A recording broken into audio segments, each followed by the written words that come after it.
everyone, my name is Tvisha Nitin. My mentor is Jessica. I'm currently a sophomore in high school. A fun fact about me, everyone in my family is a doctor except for my parents, so I'm also interested in medicine. And so for my project, I decided to focus on my two interests, which is neuroscience and oncology. And the thing that jumped out to me was chemo brain. So my research project focuses on chemo brain, its causes, potential treatment options, and its prevalence in breast cancer. So, what exactly is chemo brain?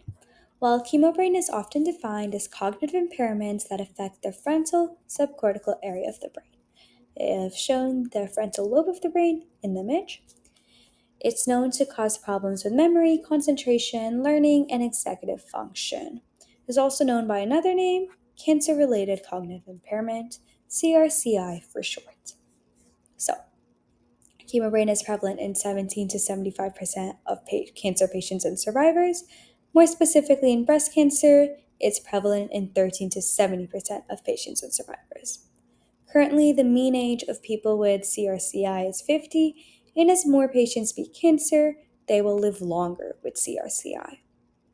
In addition, more than 60% of cancer patients survive for 20 years or more, signifying the need to find treatments for CRCI. Breast cancer is the most common cancer among women, and it ranks second in cancer related deaths. It can be categorized into three major subtypes by the presence or absence of hormone receptors, such as estrogen receptor, progesterone receptor, and human epidermal growth factor receptor 2. The most malignant type and aggressive type of breast cancer is triple negative breast cancer. It accounts for 11% of breast cancer cases. I will be focusing on triple negative breast cancer in particular because of its aggressive nature and in turn the aggressive drugs used to beat it. So, what are the treatments for triple negative breast cancer? So, we have our standard chemotherapy agents such as anthracyclines and taxanes.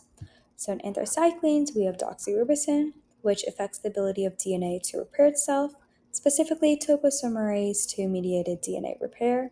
Topoisomerase 2 is an enzyme that creates and reseals breaks during DNA replication. Doxorubicin binds to topoisomerase 2, essentially stopping the enzyme from resealing the breaks in the DNA. Taxanes, such as vincristine and eribulin, help stop mitosis by inhibiting microtubules. If you remember, microtubules are those things that make the spindle fibers, so they essentially stop the cell from breaking apart into two. In addition, we have our targeted therapy options, which include our PARP inhibitors, which stop PARP enzymes from fixing breaks in DNA, causing an accumulation of damaged DNA in cancer cells, which ultimately leads to cell death. We have platinum-based chemotherapy drugs such as cisplatin, which form crosslinks in DNA, effectively stopping the DNA strands from separating, often leading to cell death. And then we have CDK inhibitors, which regulate the cell cycle by stopping cells from transitioning from the growth 1 phase to the synthesis phase, essentially stopping cells from replicating and suppressing tumor growth. Although doxorubicin cannot cross the blood-brain barrier unless it is already weakened, it can still affect the brain in other ways.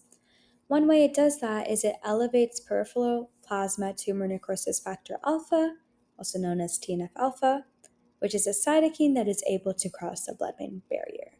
TNF alpha affects the pro-inflammatory cytokines pathway, which causes disruptions in regulation. This can cause inflammation and neural damage as the glutamate receptors are excessively stimulated, which leads to neuron death. In addition, the TNF alpha induced cytotoxic effects results in the shutdown of antioxidant systems.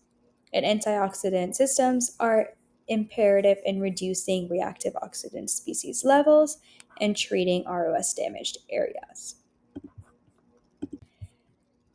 Doxorubicin affects the brain through an excess production of reactive oxygen species, also known as ROS. ROS are highly unstable molecules that contain oxygen and are used to defend against bacteria, maintain homeostasis, and to signal processes such as proliferation or apoptosis.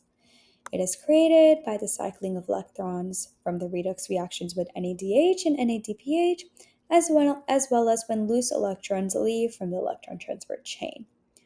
However, an excess in ROS can lead to neuronal protein oxidation, lipid peroxidation, and damage to other cellular functions. It can also lead to oxidative stress, which, as we can see in the diagram, causes the cells to die.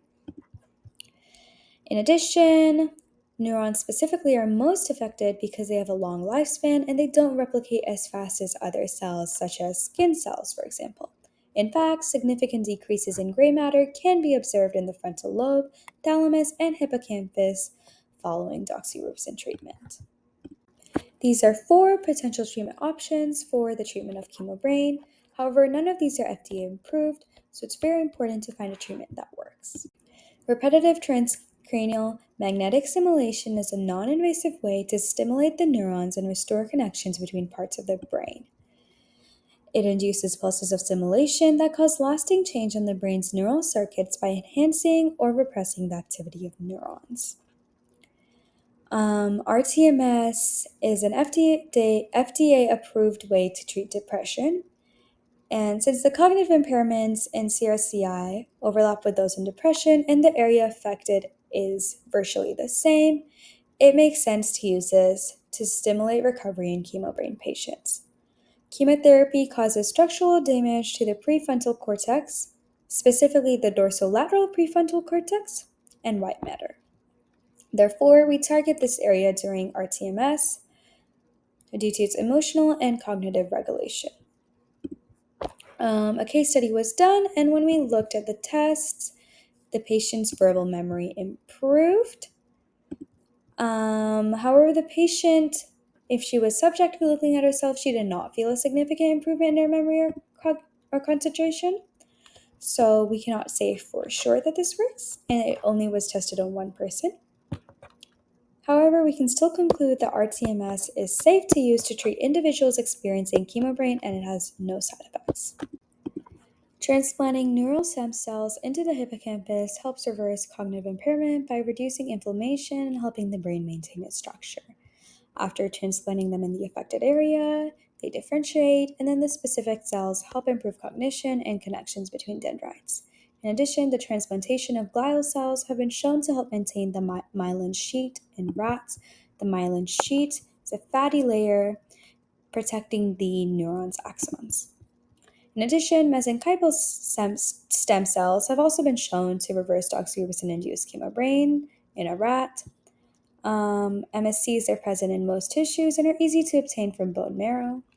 In neurodegenerative diseases, MSC has been shown to decrease apoptosis, reduce levels of free radicals, encourage the growth of new neurons, regulate inflammation, help repair connections between damaged neurons. They do this primarily by transferring healthy mitochondria to neural stem cells. Mitochondria is transferred by the creation of tubules and helps repair the neuron synapses. Donepezil works by inhibiting acetylcholinesterase. This increases level of acetylcholine, which helps enhance communication between nerve cells and improves cognitive function. It is used in Alzheimer's disease and also has anti-inflammatory effects and serves like an antioxidant. A case study was done on donepezil used with doxorubicin, and there were 3 groups formed: a control group, a doxorubicin group, and a doxorubicin with donepezil group. It was revealed that the doxorubicin group had an impairment with spatial memory and were unable to identify familiar objects in comparison to the DPZ group. The conclusion that can be formed is that donepezil can reduce the cognitive impairments that come with the use of doxorubicin to treat cancer without affecting its efficacy. Exercise is also shown to help reduce inflammation and oxidative stress. It helps improve brain plasticity and blood flow to the brain. In a systematic review, it revealed that 45% of trials showcased an improvement in cognitive function after exercise. It's important to remember, though, that this was done on objective and subjective varies of measurement. In addition, Rodents treated with chemotherapy who exercised had preserved cognitive function, particularly in object recognition and spatial memory, compared with reduced cognitive function in rodents that did not exercise. Thank you for listening.